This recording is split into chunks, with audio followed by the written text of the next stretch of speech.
Hello all welcome back to Yashas Vamshika cooking and tips channel. ప్రతిరోజు మనం కిచెన్లో చేసుకునే పనులను సులువుగా ఎలా చేసుకోవాలి, ఇది అనవసరం అని పడేసే వస్తువును తిరిగి ఎలా ఉపయోగించి సూపర్ యూస్ఫుల్ టిప్తో వచ్చేసానండి.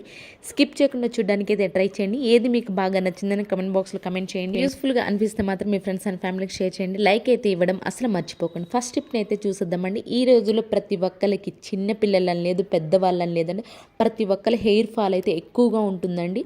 అలాగే కొంచెం డ్రై అయినట్లు అనిపిస్తున్నా కానివ్వండి, మీకు సిల్కీ హెయిర్ కావాలి, హెయిర్ ఫాల్ తగ్గుతూ ఉండాలి అనుకుంటే ఈ సింపుల్ చిట్కాని అయితే రెమెడీని ట్రై చేస్తూ ఉండండి. మీరు ఖచ్చితంగా రిజల్ట్ అయితే ఉంటుందండి. కరివేపాకు ఉంటుంది కదా, కరివేపాకుని ఒక రెమ్మన అయితే తీసుకున్నాను. దానిలో 1 స్పూన్ బియ్యం, అలానే 1/2 స్పూన్ మెంతులను కూడా తీసుకున్నానండి. దీన్ని ఒక నైట్ మొత్తం నానబెట్టేసేసేయండి. నైట్ మొత్తం నానబెట్టిన తర్వాత నెక్స్ట్ డే మార్నింగ్ ఉంటుంది కదా, నెక్స్ట్ డే మార్నింగ్కి స్టెయిన్ చేసేసండి. ఓన్లీ వాటర్ వరకే తీసుకోండి. మీరు ఏ షాంపూ అయితే వాడతారో ఆ షాంపూని కనుక కొంచెం వేసేసి ఈ వాటర్తో కనుక మీరు షాంపూతో కనుక హెడ్ బాత్ చేశారంటే మాత్రం ఈ వాటర్ తోటి మీ హెయిర్ అనేది గ్రోతింగ్ ఉంటుందండి. అలానే హెయిర్ ఫాల్ తక్కువ ఉంటుంది. అలాగే హెయిర్ అనేది మంచి సిల్కీగా అయితే ఉంటుంది. ఈ టిప్ రెగ్యులర్గా ట్రై చేస్తూ ఉండండి, మీకు ఖచ్చితమైన రిజల్ట్ అయితే ఉంటుంది. ఒకేసారి అమాంతం మన హెయిర్ అయితే పెరిగిపోదండి, కొంచెం అయితే హెయిర్ ఫాల్ అనేది కంట్రోల్ అవుతుంది. అలాగే షైనింగ్ అండ్ సిల్కీ కూడా ఉంటుంది. ఐ హోప్ ఈ టిప్ అయితే నచ్చితే కనుక మీ ఫ్రెండ్స్ అండ్ ఫ్యామిలీకి షేర్ చేయండి. అండ్ నెక్స్ట్ టిప్ వచ్చేసి, పిల్లలున్న ప్రతి ఒక్కళ్ళు ఇలాంటి క్లే బాక్సెస్ అయితే కొంటూ ఉంటారు కదండి. అయితే ఈ క్లే అంతా వాడేసుకున్న తర్వాత దీన్ని అనవసరం అని చెప్పి పడేస్తూ ఉంటాం కదండి. అయితే దీన్ని ఈరోజు ది బెస్ట్ రీయూజ్ టిప్ కోసం అయితే తీసుకొచ్చానండి. ఫస్ట్ దీన్ని అంతటిని నీట్గా కడిగేసేసి ఒక రోజు మొత్తం ఎండలో ఆరపెట్టేసేసేయండి. ఏం వేయకుండా ఆ రోజు మొత్తం ఎండలో ఆరపెట్టేసి దాని తర్వాత దీన్ని దేనికి ఉపయోగిస్తాం అనుకుంటారా, లంచ్ బాక్స్లో పికిల్స్ ఏమైనా ఉంటాయి కదా, మ్యాంగో పికిల్ కానీ పండుమిర్చి పట్టడం పెట్టేటప్పుడు క్యాప్ అనేది కొంచెం టైట్గా ఉండాలి కదండి, లేదంటే ఆయిల్ అనేది లీకేజ్ అవుతూ ఉంటుంది కదా. ఇదైతే క్యాప్ చాలా టైట్గా ఉంది, మీరు ఒకసారి పెట్టుకొని చూడండి. క్యాప్ చాలా టైట్గా అయితే ఉంటుంది కాబట్టి మనం పికిల్స్ అని పెట్టుకోవడం చాలా బాగుంటుంది. లీకేజ్ అనేది అవ్వదు. ఊర్లో జర్నీలు చేసేటప్పుడు యాలకులు అలాంటివి కూడా పెట్టుకోవడానికి అయితే హ్యాండ్ బ్యాగ్లో సూపర్గా అయితే పనికొస్తుంది. ఐ హోప్ ఇది కూడా నచ్చిందని అనుకుంటున్నాను. అండ్ నెక్స్ట్ టిప్ వచ్చేసి, ఇలాంటి వుడ్ గరిటెలు ఇప్పుడు ప్రతి ఒక్కరు వాడుతూనే ఉన్నాం కదండి.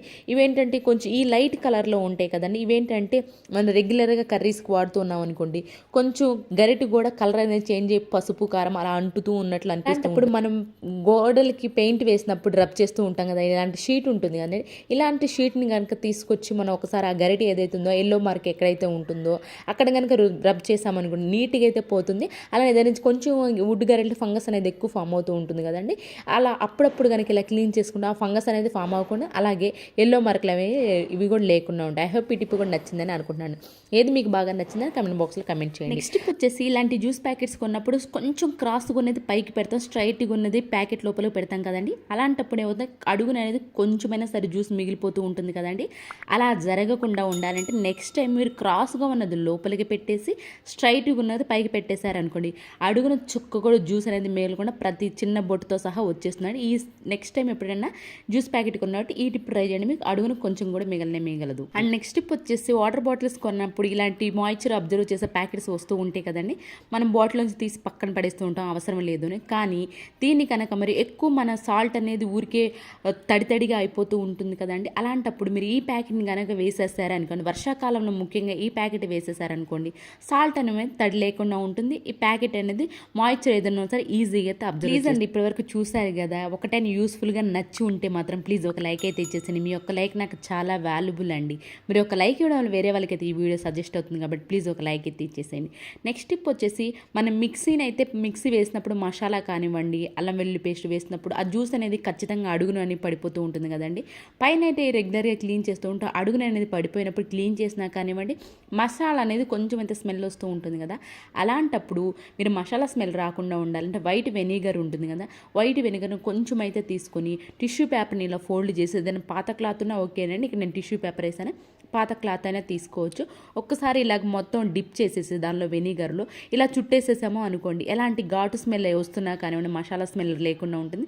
పికిల్ స్మెల్ కూడా కొన్నిసార్లు అని పికిల్ స్మెల్ వస్తూ ఉంటుంది కదా, అలాంటప్పుడు లేదా మసాలా వేసుకున్నప్పుడు కనుక మీరు ఇలా చేస్తూ ఉన్నారనుక బ్యాడ్ స్మెల్ ఏదైనా లేకుండా ఉంటుంది. అది ఆ గ్యాప్స్లో కూడా ఈజీగా దాన్ని అలాగే పెట్టేసి 15 మినిట్స్ తర్వాత క్లీన్ చేశారంటే మాత్రం ఈజీగా అయితే క్లీన్ అయిపోతుంది. At the same time bad smell అనేది లేకుండా ఉంటుంది. ఐ హోప్ ఇది కూడా నచ్చిందని అనుకుంటున్నాను. నెక్స్ట్ టిప్ వచ్చేసి, బట్టల సోప్ ఉంటుంది. బట్టల సోప్ని అయితే నేను ఇలా గ్రేటర్తో కొంచెం అయితే తురుముకుంటున్నానండి.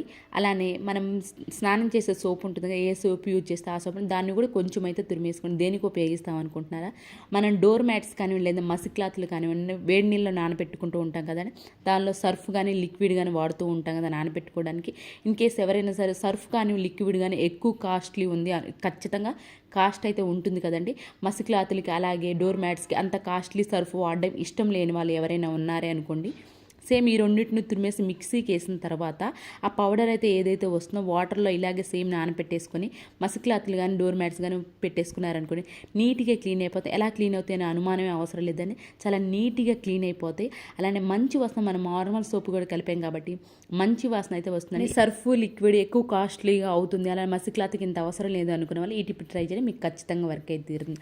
అండ్ సేమ్ అదే వాటర్లో కొంచెం కనుక హార్పిక్ వేసేసి మనం టైల్స్ ఎంత నీట్గా క్లీన్ చేసినా కానీ ఎంత రెగ్యులర్గా మాప్ పెట్టినా కానివ్వండి, ఈ కార్నర్స్లో అనేవి కొంచెం అయితే మనకి కొంచెం నల్లగా అనిపిస్తూ ఉంటుంది కదా అని, అలాంటప్పుడు సేమ్ అదే సోప్ వాటర్ని కనుక దానిలో కొంచెం హార్పిక్ వేసేసి ఈ కార్నర్స్ అనేవి నీట్గా క్లీన్ చేసామనుకోండి, నీట్గా క్లీన్ అయిపోతుంది. యాక్చువల్గా సర్ఫ్ అండ్ లిక్విడ్ కూడా వేసి కొంచెం హార్పిక్ వేసి కూడా క్లీన్ చేసుకోవచ్చు అండి, బట్ అవి రెండు ఖచ్చితంగా కాస్ట్లీ ఉంటాయి కాబట్టి ఇలా ఈ వాటర్తో కనుక వేసి కూడా క్లీన్ చేశారనుకోండి కార్నర్స్ అనేవి నీట్గా క్లీన్ అయిపోతుంది. అలా వేసేసి ఒక 15 మినిట్స్ పాటు వదిలేసండి. 15 మినిట్స్ తర్వాత ఇలా పాత బ్రష్ కానివ్వండి లేదంటే ఎక్కువ ఉంది అనుకోండి ఆ కార్నర్లో మురికి అనేది, స్టీల్ స్క్రబ్బర్తో కనుక నీట్గా క్లీన్ చేస్తే నీట్గా అయితే క్లీన్ అయిపోతుంది. ఇవేనండి ఈరోజు టిప్స్ ట్రిక్స్. ఎవరికైనా యూస్ఫుల్గా అనిపిస్తే మాత్రం ఈ టిప్స్ అన్నింటిని ఒకసారి ట్రై చేయండి. అండ్ ఏది మీకు బాగా నచ్చిందని కమెంట్ బాక్స్లో కమెంట్ చేయండి. యూస్ఫుల్గా అనిపిస్తే మాత్రం మీ ఫ్రెండ్స్ అండ్ ఫ్యామిలీకి షేర్ చేయండి.